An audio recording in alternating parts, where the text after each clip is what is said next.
श्रीयुतापदकमलं श्रीगुरुं वैष्णवांश्च श्रीरूपं साग्रजातं सहगणा रघुनाथां तं सजीवं साद्वैतं सावधूतं परिजनासहितं श्रीकृष्ण चैतन्य देवं श्रीराधा कृष्ण पादान् सहगणा ललिता श्रीविशाखान्वितांश्च ॐ अज्ञानतिमिरान्त्य ज्ञानञ्जनशलाकया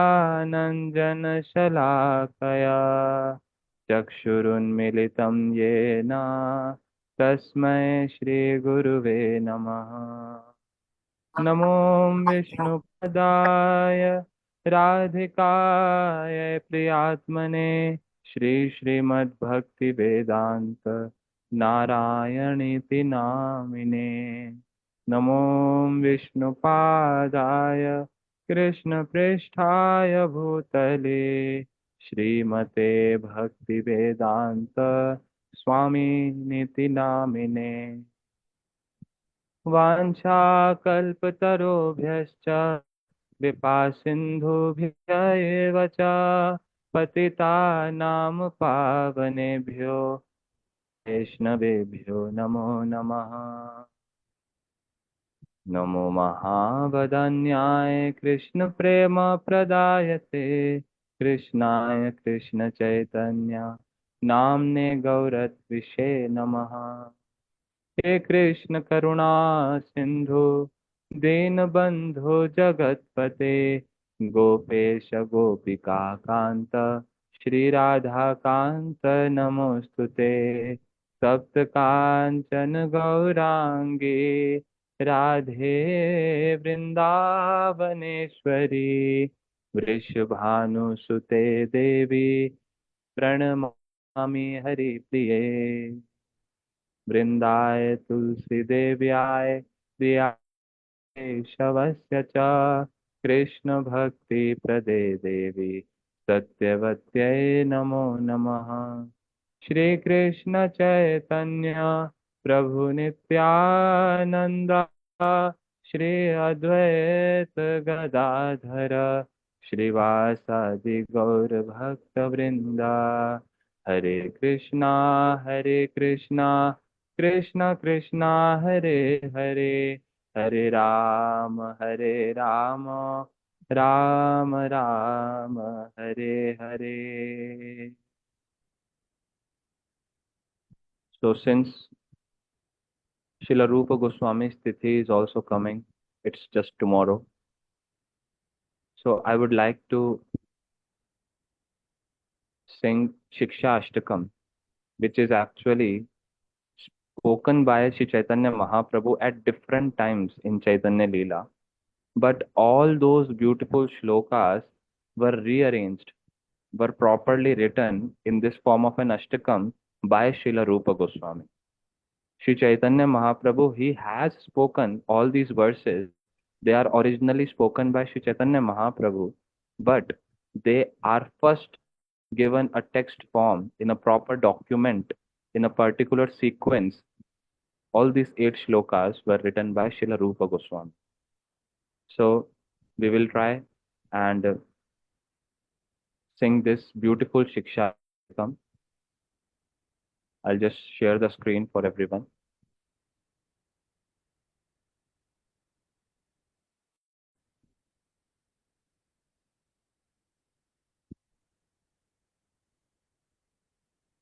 चेतो दर्पणमार्जनम् भवमादावाग्नि निर्वापनम् श्रेयकैरवचन्द्रिका वितरणम् विद्यावधूजीवनम् आनन्दाम्बुधिवर्धनम् प्रतिपदं पूर्णामृतास्वादनम् सर्वात्मस्नपनं परं विजयते श्रीकृष्ण संकीर्तनम् आकार्य बहुधा निज सर्वशक्ति तत्रार्पिता निह स्मरणे न कालः एतादृशी तव कृपा भगवन् ममापि दुर्दैवमिदृशमिह जनिनानुरागः तृणादपि सुनिचेना तरोरि सहिष्णुना अमानिनान् देना कीर्तनीया सदा हरि न धनं न जनं न सुन्दरीं पितां वा जगदिकामये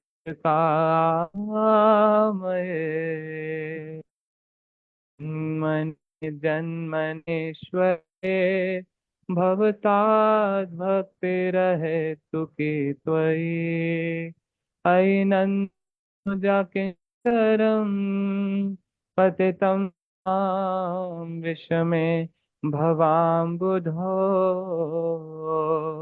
कृपया तव पादपङ्कज स्थितधूलि सदृशीं विचिन्तया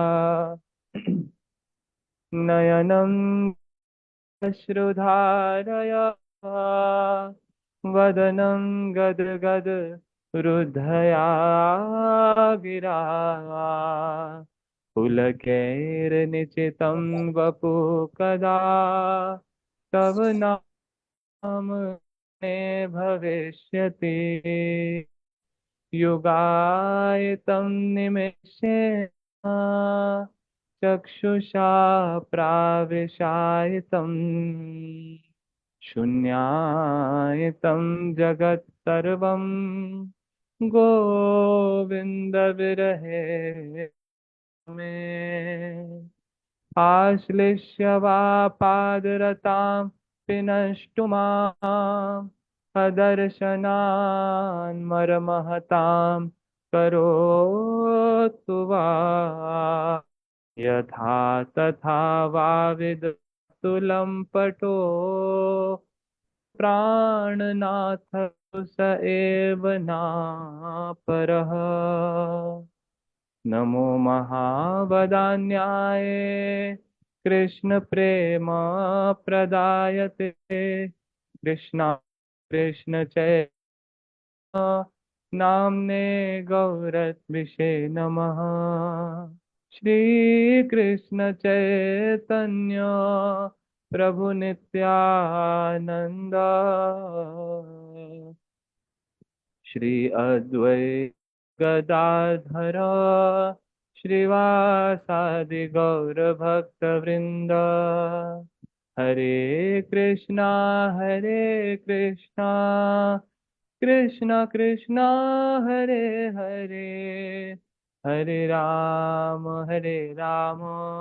Ram Ram Hare Hare Hare Krishna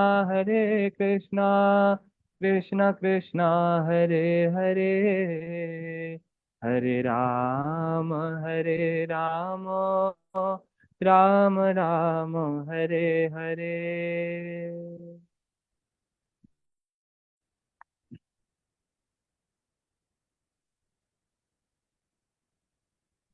Hare Krishna. So, since our last class, we had our question answer sessions in we discussed various topics, very important topics, which are very genuine questions, and the answers of that actually cleared so much of our foundational concepts. So, once we were explaining about the different bodies that we possess. We have material body, plus we also have a spiritual body.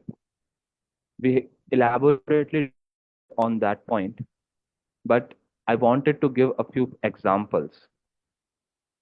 And continuing with that, how our material body comprises of two bodies, that is gross body and subtle body.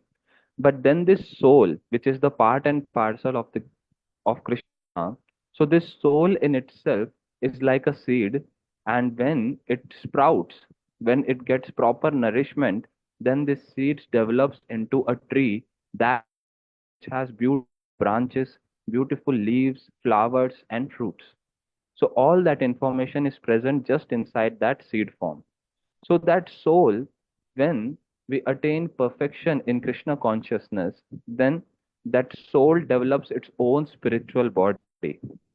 That we already have a spiritual eyes, spiritual ears, spiritual nose, spiritual limbs, which we can communicate with Krishna. We cannot communicate with Krishna from these material body, but from that spiritual senses can communicate, we can reciprocate with Krishna and anything related to Krishna in that spiritual world. So it's not just some imagination. Our acharyas, previous acharyas, have actually like performed those pastimes which proves this fact. And we heard there are two particular examples that we can cover for this. That is, one is Srinivas Acharya. How Srinivas Acharya, he was he went into a samadhi state. A samadhi state is kind of a trance state in which a person completely different world. He is not no longer present with these material senses. So Srinivas Acharya, he sat into meditation. He sat into and went into a samadhi. And in that samadhi, he entered into the pastimes of Radha Krishna in his own spiritual form, with his own spirit. Everyone around, they started thinking that something is wrong, that Srinivas Acharya is not responding. His body is not responding at all. Seems that he is no longer alive. Then one of his disciple, Sri Ramchandra Das, he came and stopped everyone and said that just wait for some time. I will go and find my Guru Maharaj. And then he also sat into meditation in that samadhi state. And he told everyone that don't do anything with our bodies until I come back. And then in that samadhi state, he started searching for his Guru Maharaj, that is Srinivas Acharya. And searching in the spiritual world, in his own spiritual body, he found that his Guru Maharaj, Srinivas Acharya, is in Radha Kund, where Radha Rani and all the Sakhis, the friends of Krishna, they are friends of Radha Rani, they are present. And Ramchandra Das, in his own spiritual form as a Manjari, he saw his Gurudev in his Sakhi form. He is inside Radha Kund and searching for something. Then he found out that Radharani's nose ring has been lost. It has been dropped in Radha Kund. So all the Sakhis, they started searching this very dear nose ring of Radharani. Now in that search, Sri Ramchandra Das also became a part. He went to search, he went to find his Guru Maharaj where he has gone. He found where he is, but he himself is engaged in the service with his Guru Maharaj. So what is happening that Sri Ramchandra Das, he when entered in Radha Kund in his own Sakhi form, he is searching. He is searching for that nose ring. Now while searching, he is the one who found the nose ring first. And then as soon as he found what he did, he gave that nose ring to whom? To Srimati Radharani. He should have given to Radharani because Radharani is her nose ring only got misplaced, got dropped in Radha Kund. But Sri Ramchandra Das, what he did, he first gave that nose ring to his Guru Maharaj, that is Srinivas Acharya, who is in the form of a Sakhi there. And then Srinivas Acharya giving to Lalita Sakhi. And through Lalita Sakhi, that nose ring is coming to Srimati Radharani. And Radharani, she became so pleased seeing this nose ring. She became so pleased. She became so pleased that she is asking everyone that, oh, who has brought this nose ring? Who has found this? I want to reward that person. And then everyone, they shifted this uh, Ramchandra Das in front and said that this new Manjari, she has actually found your nose ring. So Radharani became so pleased and rewarded her. The main lesson behind this particular pastime is that how the word anugatya that we always talk about is so prominent. So prominent. Anugatya means following the footsteps, not really jumping directly and doing things out of our eligibility. Going beyond our qualifications and doing different kind of services and different kind of actions that are not meant for us, but we should have followed behind the footsteps of Guru Vargas. So in this case, regarding this, a very beautiful statement was made by Srila Bhakti Kumud Sant Goswami Maharaj, who was disciple of Srila Prabhupada Bhakti Siddhanta Saraswati Thakur. He said that in Chaitanya Charitamrit, there is a very beautiful payar, which is like the basis of Jiva Tattva. And we already heard that payar in Jaiv Dharma introduction also. That is, Jivera Swarupa Hai Krishnera Nitya Das. So that means that Jiva's Swarup, its eternal form, eternal nature, is to be the servant of Krishna. Now, Srila Bhakti Kumud Sant Goswami Maharaj, he wrote an article in which he said that Krishna actually comes in multiple forms. And one of the form in which Krishna comes is in the form of Shri Guru. Krishna himself in search for his lost servant. In search for his lost servant, he actually, out of compassion, either comes himself or send his associates who are non-different from him in the form of Guru in this world. So, Sri Bhakti Kumud Sant Goswami Maharaj Ji made a very beautiful statement saying that if we ask this question that which Krishna is there in this particular statement, the statement is Jivera Swarup Hai Krishner Nityadas. But which Krishna? Dwarika Krishna? Mathura Krishna? Vraj Krishna? Which Krishna? That's the question that he asked. He said that Krishna, he is busy. He is very much busy in his own pastimes and exchanges with the Vrajvasis in Golok Vrindavan. So is he directly searching? Is he directly saying what is the need of jivas? Oh, jivas are suffering so much. Is he directly saying that? If he directly only seeing, then what's the need of Paramatma, the super soul that is present inside us? What is the need of all the Vishnu Tattvas who are the maintainer of the universes? If Krishna himself only has to do this. So he is saying a very beautiful point here that we have to understand which Krishna is getting targeted here. Jivera Swarup Hoye Krishnera Nityadas. Which Krishna? That Krishna who actually comes in the form of Shri Guru. Morning in the Aarti, we always sing Guru Ashtakam. In Guru Ashtakam, there comes a stanza written by Srila Vishwanath Chakravarti Thakur, which says, साक्षाद् हरित्वेन समस्त शास्त्रे उक्तस्तथा भाव्यत एव सद्भिः किन्तु प्रभोर्या प्रिय एव तस्य वन्दे गुरोष्टि चरणारविन्दम्. It says, साक्षाद् हरित्वेन समस्त शास्त्रे. All the scriptures together in one single voice are saying that, oh Shri Guru is Sakshat Hari. He is as good as Lord Hari because he is so near and dear to him.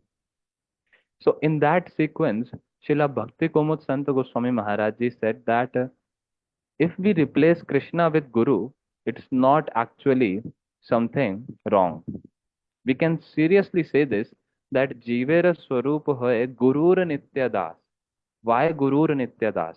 Because at the time of practice, like we all are practitioners, we are trying to perform sadhana, we are trying to do sadhan bhajan, and for that we accept Shri Guru and we take shelter of Shri Guru. We act, we try to become a pure servant of Shri Guru, satisfying his desires, his spiritual desires regarding us. In that sense, we try to become a servant of Shri Guru. But is it limited until the stage we are practicing? For example, as soon as my practice is finished, my sadhana is over, I attain perfection, I attain Krishna Prem, then will my servitorship, my service to Guru will stop after that? It said, Jivera Swarup hai Gurur Nitya Das. Nitya means eternal. That means a Jiva is the eternal servant of his Guru. Eternal servant of his Guru. That means it's not just limited until few years of my initiation. It's not just limited until this birth till I am alive. No. Or maybe some birth, multiple births. No. Till the time of perfection, maybe. No. Even beyond that, after attaining perfection, after attaining the Siddhi, Swarup Siddhi, Vastu Siddhi, that means even after attaining my spiritual form in Sri Golok Vrindavan, serving Srimati Radharani Krishna along with the Vrajvasis, there also I will be identified as the servant of Sri Guru, who will be there performing in those pastimes of Radha Krishna, and I will be following him there also. And that's why it is eternal servant, not just servant for some years, for some birth, or until the time of perfection. No, even after perfection, that servitorship stays. So, Jivera Swarupa hai Gurur Nitya Das. And this can be proved here. How Sri Ramchandra Das, in his own spiritual form as a Manjari, when he is inside Radha Kund searching for that nose ring and he found it, he did not give it directly to Srimati Radharani. He first gave to whom? His Guru Maharaj in the form of Sakhi, Srinivas Acharya in the form of Sakhi. He gave him first, and then it got passed on with that parampara there. So that parampara is not limited only till this material world. Parampara is eternal and it's present there also. So this is one of the very beautiful example that our Guru Vargas give regarding this concept of how the devotees, these kind of pure devotees who have attained perfection, they not just serve through these material bodies that they have got, through this body of five elements that we are able to see, but they can serve, they can do Manasi Seva. Manasi Seva means service by mind through their realized spiritual form. It's very important to understand that it's a realized spiritual form, spiritual body, not an imaginative one. So many of us, so many devotees also sometimes, while hearing all these things, they start thinking that, oh, I am also, my Swarup also must be a Manjari. So I also start thinking and imagining all these pastimes for myself. No, this is not right. Without realization, without proper process, we cannot do this. Another example, very beautiful example, comes of Srila Raghunath Das Goswami, how he served. Srila Raghunath Das Goswami, we all know, he is one of the six Goswamis of Vrindavan. And how he actually was so much opulent. His family background, the family that he belonged, so opulent. It's like more wealth than even Indra. His wealth, his opulence was compared with Indra, the demigod Indra, the king of demigods. So all these things he at once rejected and came into the shelter of Chaitanya Mahaprabhu. And then when he was in Vrindavan, with the epitome of renunciation, with the highest level of renunciation, he was performing sadhan bhajan. So one day what happened in Vrindavan, Sri Raghunath Das Goswami, he got a stomach ache. He got a very strong stomach ache, pain in stomach.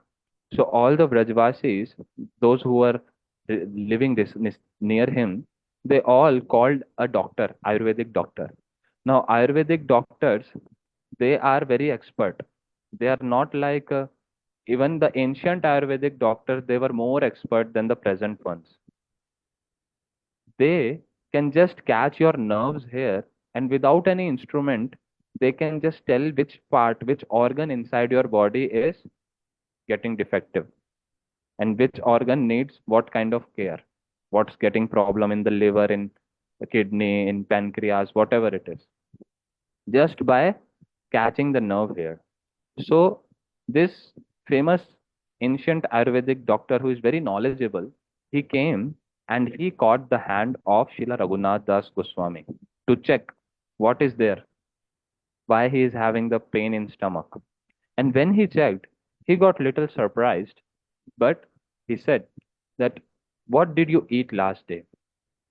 Srila Raghunath Das Goswami must have eaten some heavy thing like sweet rice last day, because of which he is suffering from this diarrhea, this stomach ache. Now, as soon as the doctor said this, all the people, all the saints, all the local people present there, they started chastising this doctor that what are you saying? It seems that your knowledge is not complete. You should check once again. Something is wrong with your catching of the problem. Because Srila Raghunath Das Goswami, we have been seeing him from years. For so many years, we have been observing that how he is performing his sadhan bhajan. He does not have anything in the name of his belongings.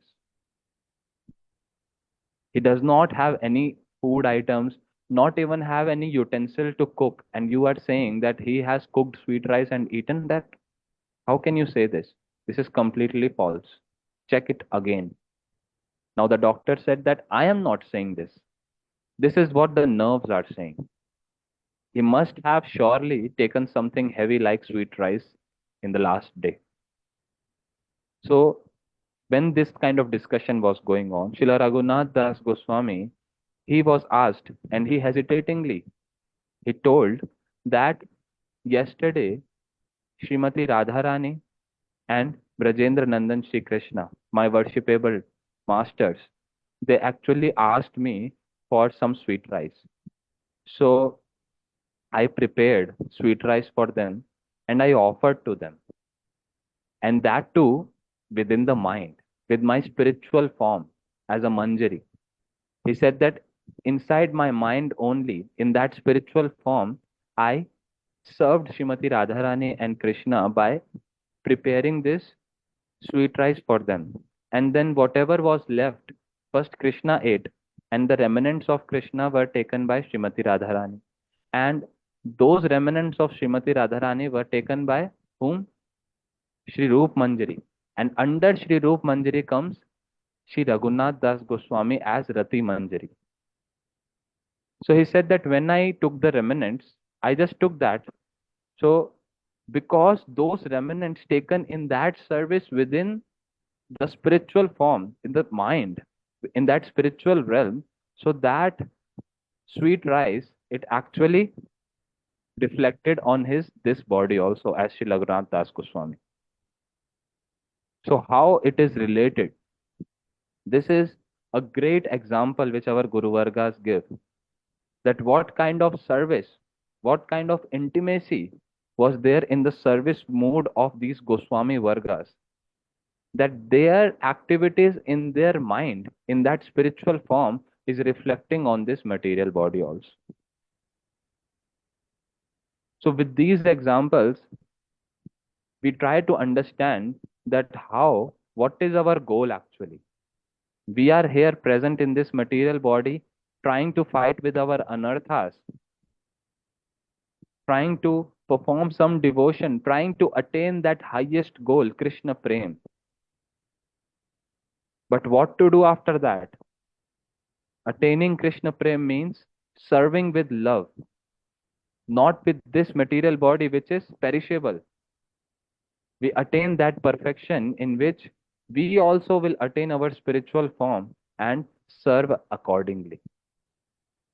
So, such beautiful examples were mentioned in our scriptures like Chaitanya Charitamrita, Chaitanya Bhagavat, the beautiful pastimes of Lord Chaitanya and his associates. So, this was the complete concept of the question that was asked, and we were explaining through the differences of material body, spiritual body. So, now we will be moving on with our Jaiva Dharma, starting with our chapter 1. So, let's start.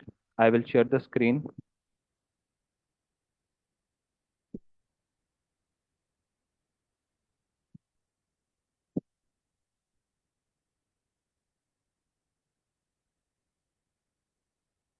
So, Jaiv Dharma is actually divided into three parts. First part covers beautiful teachings and the etiquettes of Vaishnavism, of Gaudiya Vaishnavas. And not just that, there are beautiful philosophy that has been covered with the story form. Srila Bhaktivinoda Thakur has kept this first part explaining about some pastimes of the devotees of Lord Chaitanya in the ancient times and how they used to worship, what was the philosophy, how, what was their conduct. So all these things in a beautiful story-like form has been given in these initial chapters in the part 1.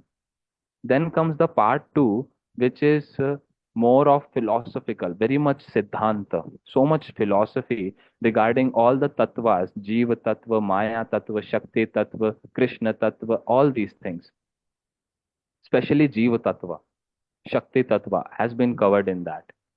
Now the third part is Rasa Tattva.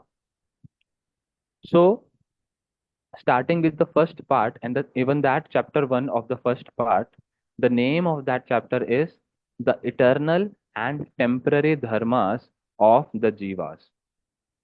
Eternal means that which is not just for a particular period of time, that which is for time immemorial, which had been and which will always be in the future, which will always be in the present all the time. Temporary is which is for some particular period to fulfill some purpose. And as soon as that purpose is fulfilled, then that temporary dharma is rejected. So let's start. So in this, Srila Bhaktivinoda Thakur, he is actually describing the pastimes of devotees present inside Navadvip Dham. Now someone may ask, what is Navadvip Dham? So let's briefly cover what it is actually. Like Lord Shri Krishna and all the associates of Vrindavan, of Golok Vrindavan, when Krishna actually comes here in this world to perform pastimes, does he come alone? No. He comes along with all his associates. Why would he will go alone? Coming here is like a leisure trip for Krishna. So a person who is very much attached to the family, will he want to go for vacations alone? No. He will take his family, parents, his friends, his wife, everyone he will take. So, in the same way, when Krishna comes, he does not come alone. He comes with his family. And because he is Lord Krishna, he is not an ordinary person. So, that's why he can actually bring his own house also. When we go for vacation, we cannot take our house, right? We have to adjust with all the things that are present outside. But Krishna, he can bring his own Golok Vrindavan here on this earth. And that's what he do always. Whenever he comes, Krishna always brings not just his associates, but also his Dham, his home, his Vrindavan. So Krishna, he comes with his Dham. Now that same Krishna, when he comes in the form of Chaitanya Mahaprabhu, who is Chaitanya Mahaprabhu? Chaitanya Mahaprabhu is the combined form of Radha and Krishna, having the moods and complexion of Radharani. He is Krishna himself with the moods and complexion of Srimati Radhika. So when Srimati Radharani and Krishna they unite, it becomes Mahaprabhu. So Mahaprabhu also is an eternal tattva. Try to understand this. It's not that Radha and Krishna they are present in Golok Vrindavan. Krishna desired to relish the moods of Radharani, and then he just combined with Radharani and came as Mahaprabhu in Navadvip Dham for 48 years, and then he went back and they again became Radha Krishna. No, this is not the right understanding. When we say that Mahaprabhu, it's not just like an incarnation which has been created for some time. No. Chaitanya Mahaprabhu is eternal. Gaur Tattva is eternal. And he has his own abode. As Krishna, with all his associates, Radharani, Ashodamaya, they have Golok Vrindavan. They stay in Golok Vrindavan. That's their abode, eternal abode. In the same way, Chaitanya Mahaprabhu, with all his associates, he has his own abode as Navadvip Dham, in the spiritual world also. And when he comes with his associates and his Dham also. So that same, like Vrindavan is for Krishna. In the same way, Navadvip is for Chaitanya Mahaprabhu. Now, very nice twist point here is that since Krishna and Chaitanya Mahaprabhu, they are non-different. Mahaprabhu is not even an incarnation of Krishna. Mahaprabhu is Krishna himself. Krishna himself with the moods of Radharani. It's like double power, double strength. That's why it said that Krishna is compassionate, but Chaitanya Mahaprabhu is most compassionate. Mahavadanya. Mahavadanya. Why? Because of Radharani, which is compassionate potency. She is the mistress of compassionate potency. Now, since Krishna and Chaitanya Mahaprabhu has no difference, in the same way, their abode also has no difference. Vrindavan, Braj Dham is non-different from Navadvip Dham.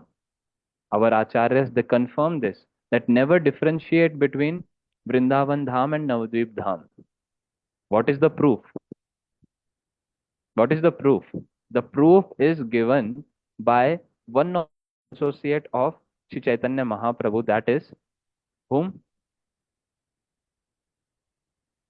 Shri Prabodhanand Saraswati Thakur. Srila Prabodhanand Saraswati Pad, who is one of a dear associate of Sri Chaitanya Mahaprabhu, when he went to Vrindavan, he was actually living in South India. There is a place called Srirangam. So he was living in Srirangam and he was worshipper of Lakshmi and Narayan.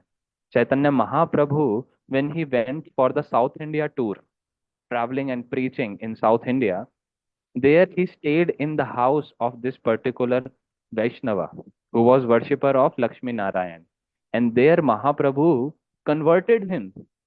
Mahaprabhu explained him that the worship that you are performing of Lakshmi Narayan, they are actually expansions of Radha and Krishna. Radha Krishna are the original personalities, and from them comes these expansions. So this particular Vaishnava, he became devotee of Radha Krishna, and after Mahaprabhu left, he left from Srirangam to Vrindavan Dham, and he stayed his whole life in Vrindavan Dham. He never went to Navadvip, never ever. But There, staying in Vrindavan Dham, he wrote a beautiful book, very beautiful book glorifying Sri Navadvip Dham. Such a great twist. He has never been to Navadvip Dham. He has always resided in Vrindavan Dham. Before that, he was in Srirangam. And now he residing in Vrindavan Dham, he is writing a book on Navadvip Dham. And in that book, he has mentioned the glories and about Sri Navadvip Dham in such a way that he has lived all his life in Navadvip Dham. He can even tell that, for example, a person who is very much known with the place around, he can even tell the distance between two pillars on the street. And that's how is the writing of Srila Prabodhanand Saraswati Pad. Never been to Navadvip Dham, but in his Granth Navadvip Shatakam, he is writing so much detail. Which tree is present where? From which side of Sri Ganga this particular place is there? What is the distance between these two particular spots? Everything he is mentioning so beautifully, so exactly as if he can have darshan of Navadvip Dham all the time. That personality who has never been to Navadvip. So how he could? Because he was present in Vrindavan Dham.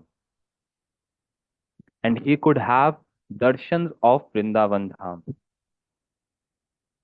He developed those perfections through which he can see through Vrindavan Dham. And in that chamber of Vrindavan Dham, in that realm, in that domain of Vrindavan, Sri Navadvip Dham is already present. Why? Because Vrindavan Dham is of Srimati Radharani and Krishna.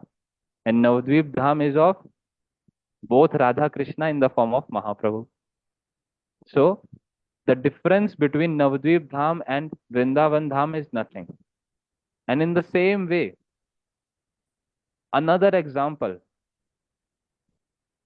Shri Swarup Damodar Goswami, who was in Navadvip all the time, then went to Jagannath Puri with Mahaprabhu. He never went to Vrindavan Dham.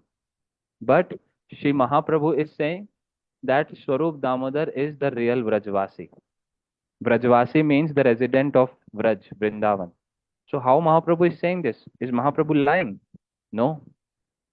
Mahaprabhu is saying because this is the understanding. He is real Vrajvasi. Although he stayed in Navadvip, but he could have darshan of Vrindavan much better than those who are just externally staying in Vrindavan. So this is the understanding that we should first develop, and then we can understand about the glories of Navadvip Dham. Here we can see Navadvip. Navadvip means 9 dvipa. Nava means 9, dvipa means islands. So Navadvip means 9 islands. And here in this chart also we can see there are 9 islands whose names are Antardvip, Semantadvip, Godrumdvip, Madhyadvip, Koladvip, Ritudvip, Janudvip, Modadrumdvip, and Rudradvip. Now all these islands, in between there is this Antardvip which is called Yogapit. This is the place of Chaitanya Mahaprabhu's appearance. Under a neem tree, Mahaprabhu appeared, and that's why his name is also called as Nimai. We all know Mahaprabhu is called as Nimai also. Why Nimai? Because he took birth under a neem tree. So his mother kept his name as Nimai also in the childhood. Now each of these 9 islands represents 9 limbs of bhakti. In the teachings of Prahlad Maharaj has said the 9 limbs of bhakti. Shravanam, Kirtanam, Vishnu Smaranam, Pada Sevanam, Archanam, Vandanam, Dasyam, Sakhyam, Atma Nivedanam. And each of this island represents a particular limb of bhakti. Like Antardvip, it starts with Semantadvip, Shravana. Semantadvip is prominent for Shravan, representing Shravan, the limb of bhakti. Godrum Dvip representing Kirtan. Madhya Dvip representing Smaran, remembrance. Koladvip representing Shravanam, Kirtanam, Vishnu Smaranam, Pada Sevanam. And then Ritudvip, Archan, Janudvip, Vandana, Modrum Dvip, Dasyam, Rudradvip, Sakhyam, that is friendship. And then Antardvip, it represents a Atma Nivedanam. So in this way, all these islands are representing the nine limbs of bhakti.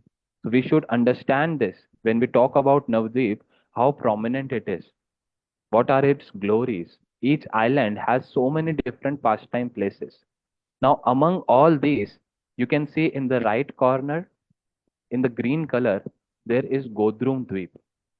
So, Srila Bhaktivinoda Thakur, in this first part of JAIVA Dharma, when he is describing about the ancient Vaishnavas who were following Sri Chaitanya Mahaprabhu, so one of the Vaishnava he was talking about is actually belonging to this Godrum Dweep.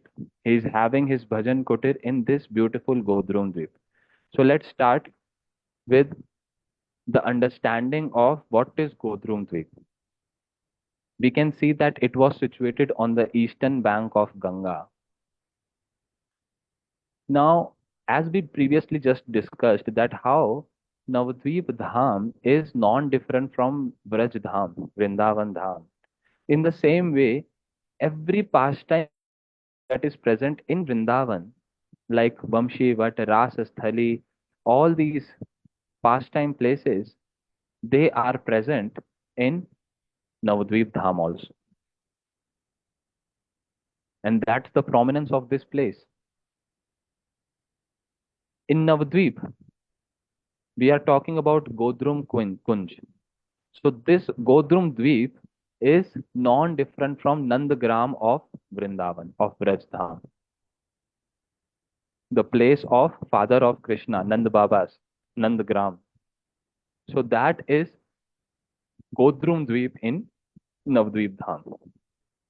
So this place, whole of Bengal side, especially this Navadvip Dham, this Navadvip area, was very much famous for it's called like an educational hub for Vedic sciences.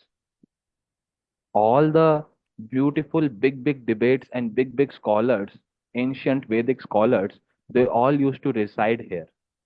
And they used to actually come from different parts of the country to study Shastras here. It's like that spiritual hub of that time. So many stalwart practitioners, they used to stay and perform bhajan there. And in that Godrum Dweep, there is a particular Vaishnava whose name is Prem Das Paramahans Babaji Maharaj.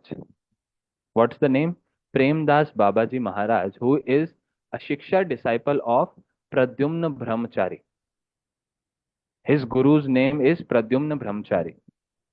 So it's important to just remember these names for the initial spot so that we can relate more how beautiful personalities they are.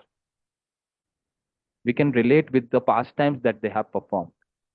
So that's why this particular Vaishnava, his name is Prem Das Babaji Maharaj. He used to stay in a kunj of his own Guru Maharaj Ji, that is Pradyumna Brahmachari. So the name of the kunj was Pradyumna Kunj. Kunj are beautiful groves. It's like hut-shaped things, naturally made. So Premdas Babaji Maharaj, he is staying in that kunja.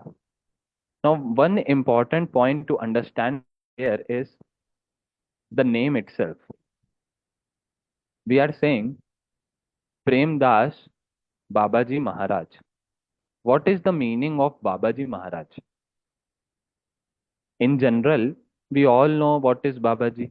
We use it in very general sense also. That how if some beggar also come in the house asking for something, that please give me some food, groceries or some money as a donation. So we call that person also that, oh, some Babaji has come.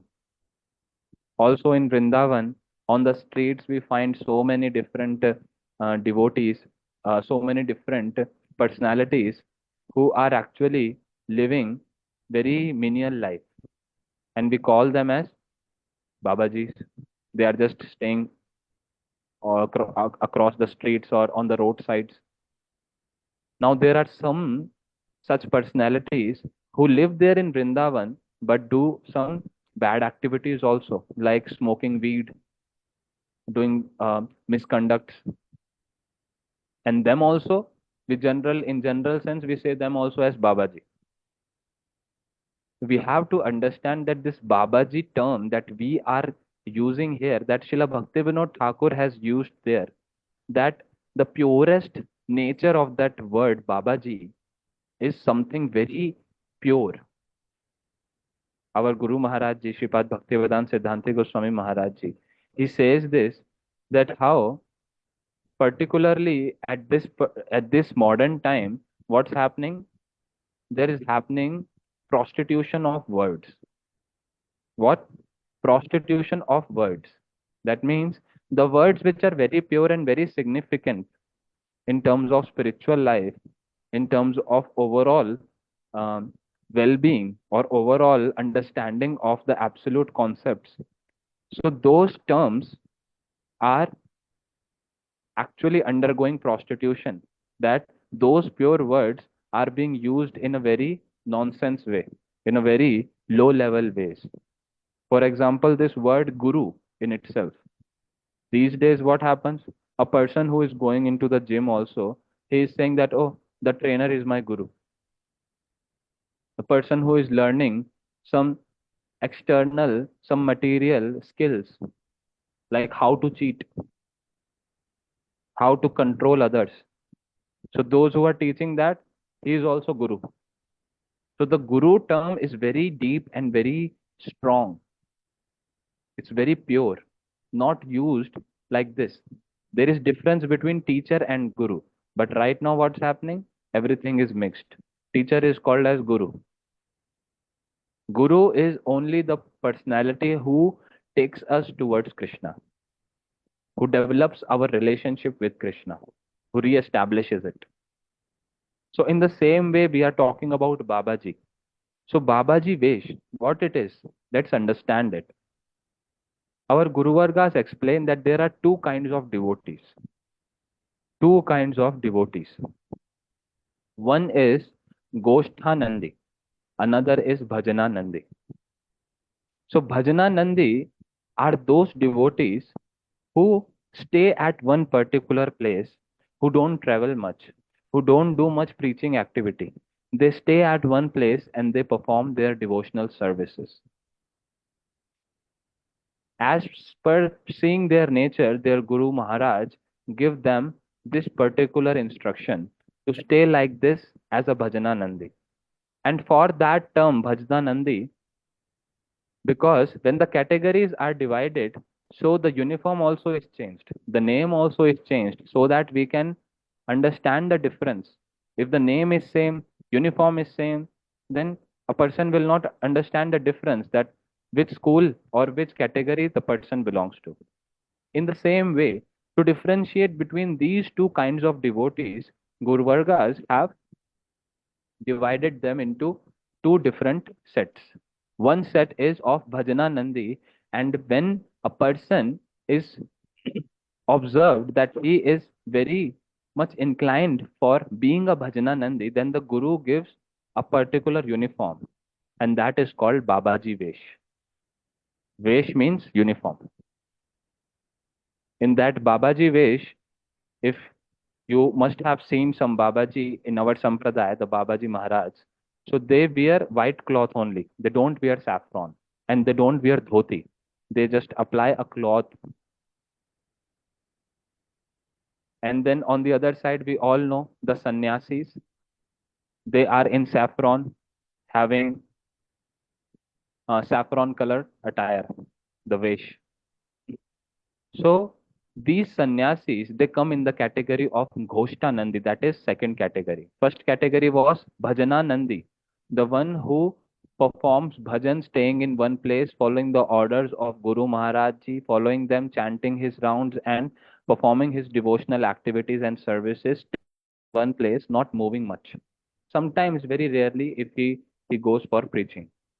But on the other side, there is another group of devotee, another category which is called Gosthanandi, whose main purpose, main goal is to make as much as possible, is to make as many people as devotees all around the world. Whoever he meets, he goes out of Vrindavan Dham, and he what he do? He preaches about Krishna consciousness. He understands the heart, the suffering of the jivas in this world, and out of compassion, what he does? He goes out of his very own home. These personalities, these devotees, their home is Vrindavan Dham. They never want to leave out of that place. Who will want to leave out that place where the Lord is performing pastimes all the moment, which is the home of Krishna? Krishna himself never wants to leave Vrindavan. Himself says that I never ever put even one step outside Vrindavan, and I never even want to. Vrindavan parityajya padam ekam na gacchati. Not even a single step I want to put out of Vrindavan Dham. How come?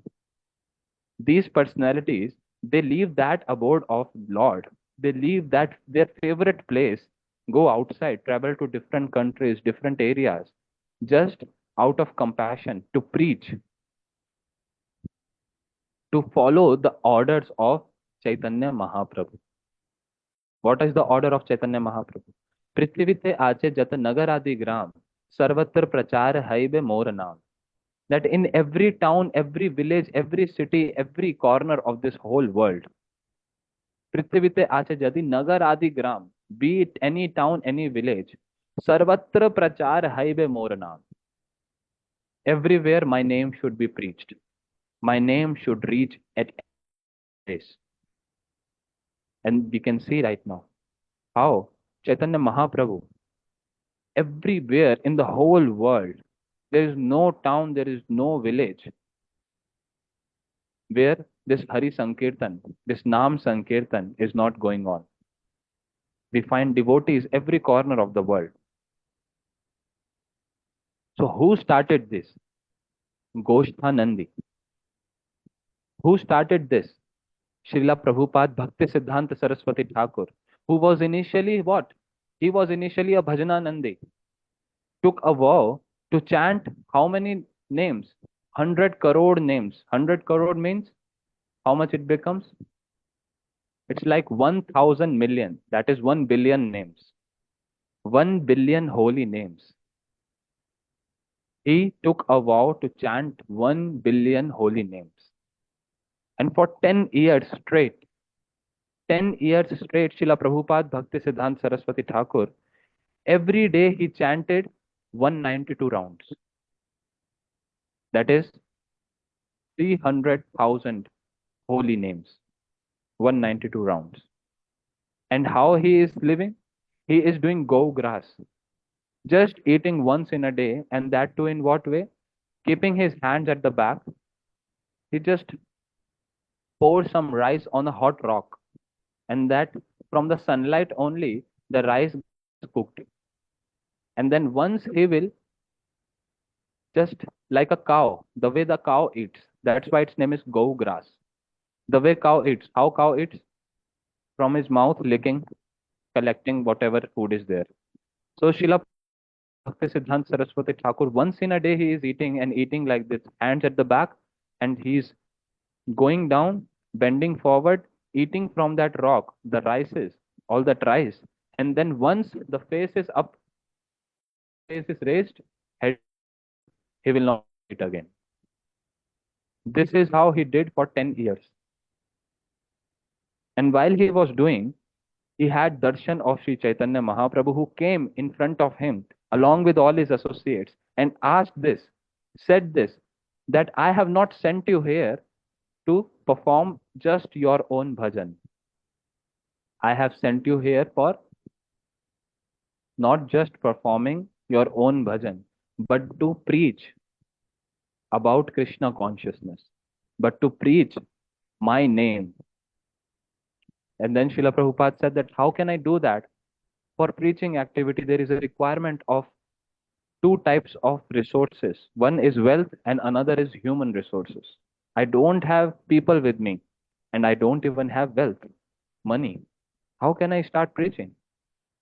Then Chaitanya Mahaprabhu, he blessed him and said that all that I will arrange for you. I will arrange for you all those things.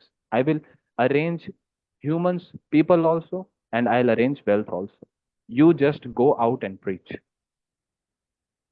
And from there started a huge wave of preaching, where Srila Prabhupada established 64 mutt all across India. And his disciple, Srila Prabhupada, Srila Swami Prabhupada, Swami Maharaj Ji, he came. And how? By the blessings of his Guru Maharaj, Srila Bhakti Siddhanta Saraswati Thakur, he could preach in the Western world, and now everywhere this Krishna consciousness movement is. So how Srila Prabhupada, being a Bhajananandi, performing his bhajan in Navadvip Dham, after getting darshan and orders of Shri Chaitanya Mahaprabhu, what he became? He became a Gosthanandi. He left Navadvip Dham, established a temple in Kolkata, which is like the most materialistic city at that time, most materialistic city. Leaving that pure place, pure Dham, he established a center in Kolkata just to fulfill the orders of Sri Chaitanya Mahaprabhu. From extreme Bhajananandi, he became an extreme Ghoshtanandi. So beautiful. And this is how all our acharyas, all our Guru Vargas, they have done. They have shown through their own conduct. Srila Gurudev Shishimad Bhaktivedanta Narayan Goswami Maharaj Ji, when he used to travel to West, he used to say there that I have not come here to actually take anything from you. I have not come here for money. I have not come here to eat your food. I had no scarcity back there in Mathura, in my mutt, in my temple. I have come here not from a poor country, poor India. I have come from a very rich India, a India with rich heritage. I have come with some wealth to distribute here. I have come to give you something, not to take anything from you. I have left my home, Vrindavan, where I was very happy, very satisfied. I was performing my Nam Bhajan, everything, and I was so much blissful all the time. But I have left that state and came in this place of materialistic people just for one thing, to give you something. So this is the nature of Gosthanandi. So we try to understand this, that we don't, these are the two differences between a Gosthanandi and Bhajananandi. That Gosthanandi prominent activities are preaching activities with the proper conduct, following proper rules, following, performing his own bhajan. He is taking the time from his personal bhajan and he is giving that time in uplifting others. And on the other side, Bhajananandi, who is performing bhajan day and night, staying in one place. So, Shri Prem Das Babaji Maharaj, he was a Babaji Maharaj. He was a Bhajananandi. There is another example, very recent one, Srila Gaur Kishore Das Babaji Maharaj. Who is he? He is Shri Guru of Srila Bhakti Siddhanta Saraswati Thakur Prabhupada. So these personalities, they are not ordinary. Srila Gaur Kishore Das Babaji Maharaj, so much glorious, so much glorious. How the way he performed his bhajan, the way he used to perform and cry for Radha Krishna attracted even Srila Bhakti Siddhanta Saraswati Thakur Prabhupada. He got so attracted, said, I will not take initiation from anyone except you. I will not accept Guru to anyone except you. And for that, he performed so much extreme fastings and everything. And then Srila Bhakti Vinod Thakur, he came to Srila Gaur Kishore Das Babaji Maharaj and said that, please be merciful on this boy. Otherwise, he will die.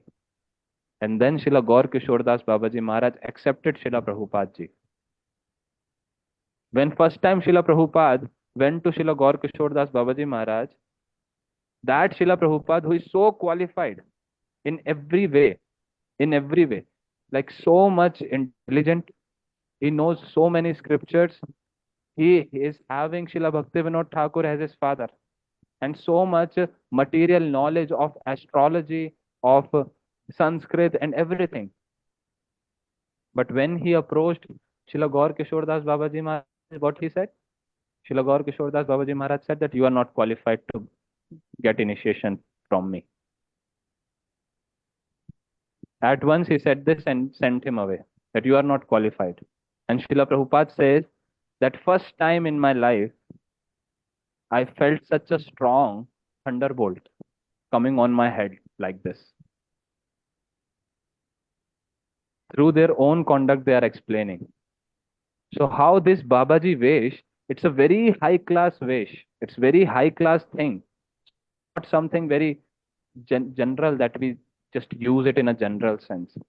So Shri Prem Das Babaji Maharaj, he was also in that spiritual line, completely aloof from any material impurities, from any material contact, staying in Dham, performing devotional service to Srimati Radharani, to Krishna, to Sri Chaitanya Mahaprabhu. And there is so many beautiful teachings that we can get just from the life and his practices, just from his practices. And so much inspiration comes just hearing those practices, those conduct that Srila Premdas Babaji Maharaj has followed. So time is already finished almost. So we will continue with this, understanding the personality of Srila Premdas Babaji Maharaj, the conduct that he is performing, the teachings that are applicable for us, that we should actually we should strive for that. So we are hearing these things not to just hear a story. Try to understand this. It's a very important point that Srila Bhaktivinoda Thakur has not written any novel covering a story that, okay, there was one devotee, another devotee came, he got inspired, and all these activities happening. No. Each and every line of this Grantha, we should try to understand what Srila Bhaktivinoda Thakur is desiring to give us through this.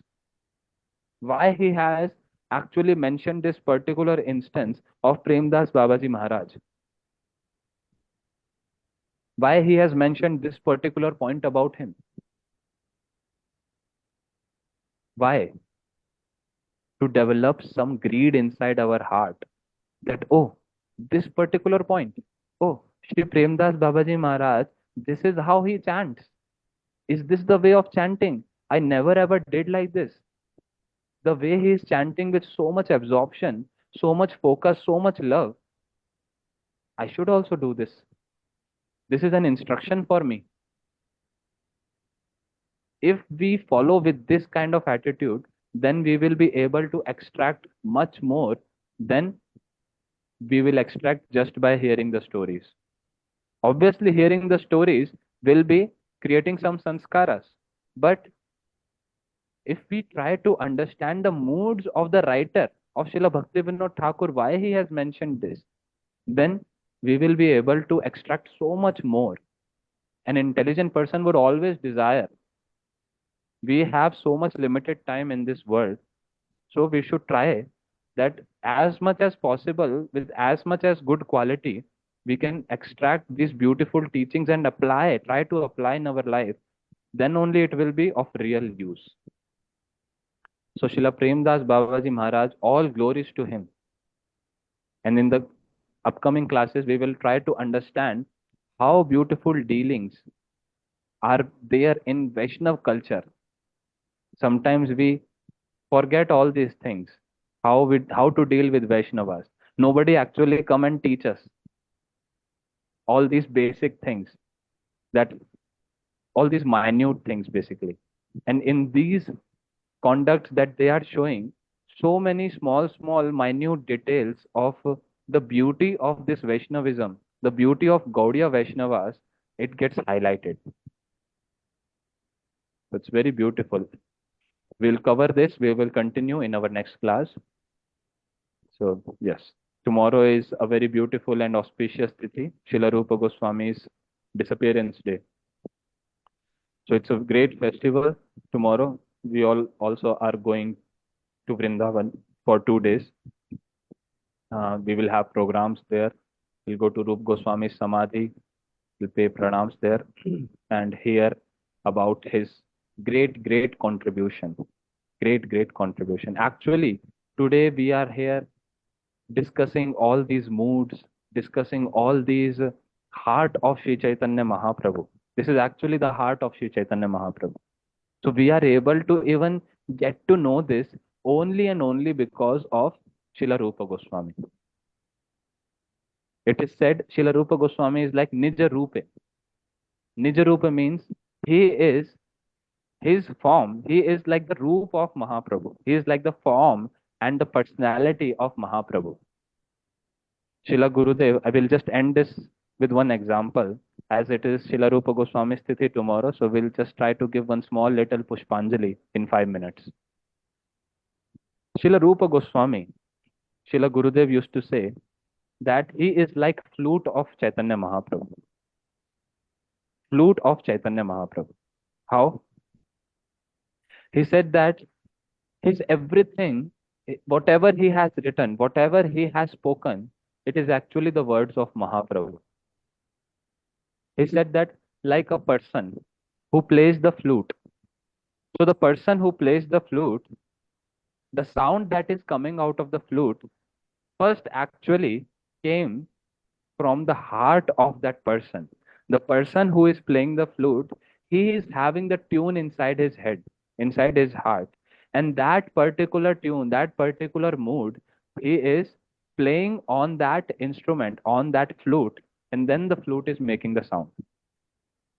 So when we hear anything, whose song it is actually, whose melody it is actually, it is the melody of the person who is playing the flute. It's not the melody of flute itself, the melody of person who is playing the flute. So in the same way, that person who is playing the flute is Chaitanya Mahaprabhu. And the flute in itself is Srila Rupa Goswami, who is like an instrument, not any ordinary instrument, very sweet instrument.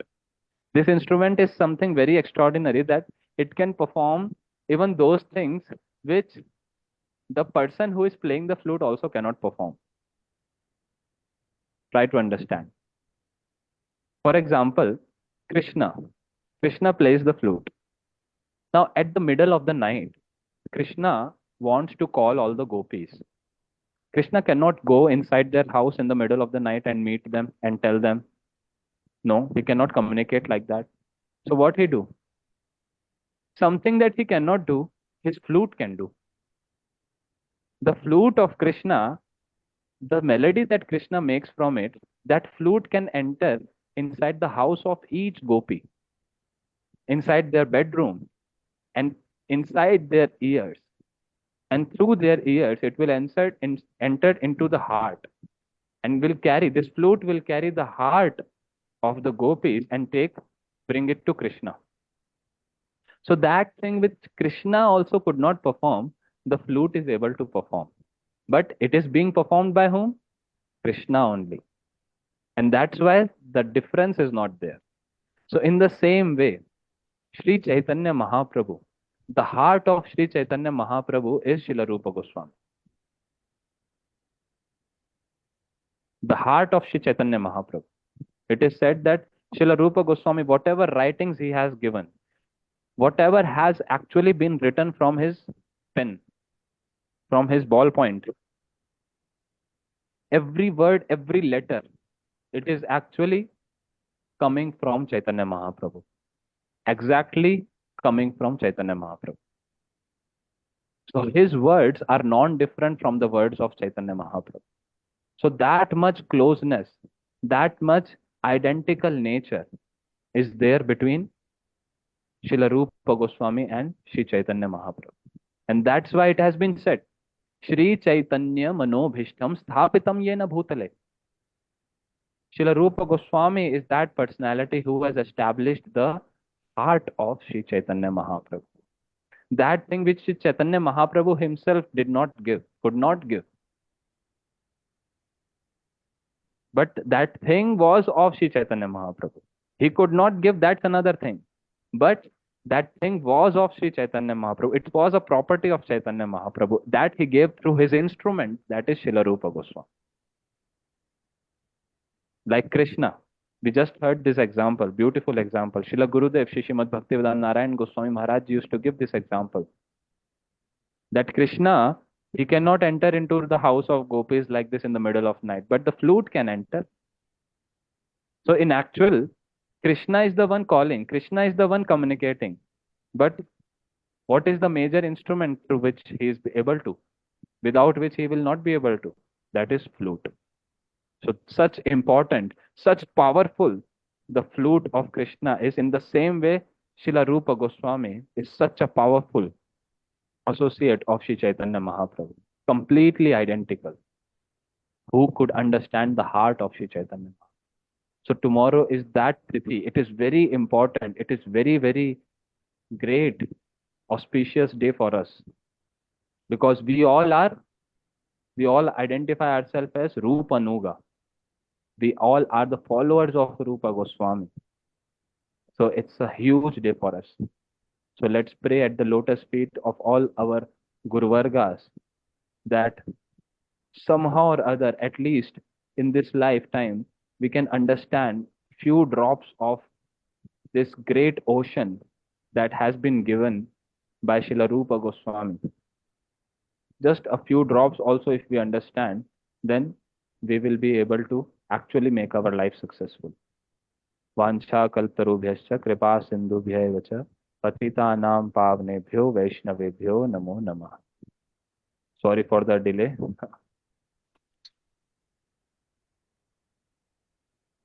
Yes, Mataji. Just one very short. What's the name of the book that Srila Prabodhananda wrote about Navadvip? You mentioned? Srila Prabodhanand Saraswati Pad wrote a book on Sri Navadvip Dham, glorifying Navadvip Dham, that is Navadvip Shatakam. Navadvip Shaktikam? Shatakam, Shatakam. Shata means 100. So he actually glorified Navadvip Dham in 100 verses. He wrote Navadvip Shatakam. So that's got the name Shatakam. Navadvip Shatakam. Okay. Thank you.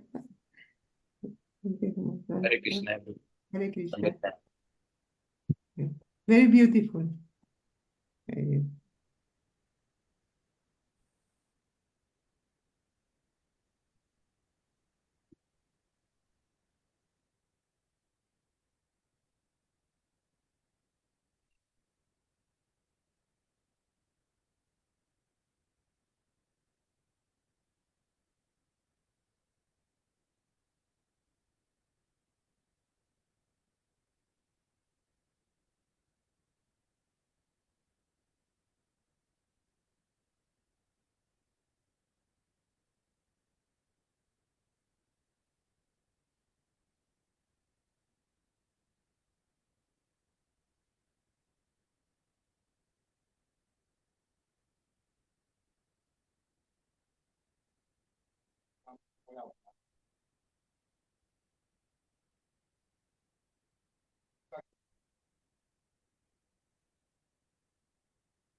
Hij hoeft niet afgeknepen te zijn als bijvoorbeeld een kozijnenbrood of zo. Of het wat uitrollen en inbouwen, dat ken ik al voor knedingen.